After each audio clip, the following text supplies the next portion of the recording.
PPP medical కాలేజీలను చేసేటప్పుడు medical సీట్లు పోగొట్టి ప్రభుత్వపు సొమ్ముతో కట్టించిన వాటిని కూడా ప్రైవేట్ వాడికి పెట్టేస్తూ ఆ కుంభకోణాన్ని కవర్ చేయడానికి జనరల్ పీపీపీతో లింక్ కట్టి మాట్లాడేస్తున్నారు అన్నమాట.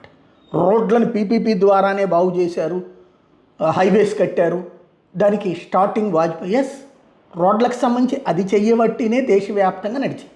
ఎందుకంటే రాష్ట్ర ప్రభుత్వాలు డబ్బులు ఖర్చు పెట్టవు కాబట్టి, కేంద్ర ప్రభుత్వం అంత డబ్బులు ఖర్చు పెట్టలేదు కాబట్టి ప్రజల దగ్గర నుంచినే వసూలు చేస్తున్నారు.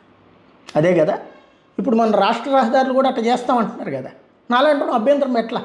ఎందుకంటే సరే, టూ వీలరు, ఆటో, ట్రాక్టరు వీళ్ళకి డబ్బులు వసూలు చేయకపోతే చాలు, ఆ పైన కారు, తర్వాత లారీ, బస్సు ఇట్లాంటి వాళ్ళ కడతారు. పోయేదేముంది? ఇప్పుడు హైవేల మీద కడుతున్నారు, ఇది కూడా కడతారు. దానివల్ల టికెట్ రేటు అదనం అవుతుంది. బస్సు, సిటీ బస్సుల్లో, ఇదే సిటీ బస్సు అయినా లేకపోతే గవర్నమెంట్ బస్సు అయినా.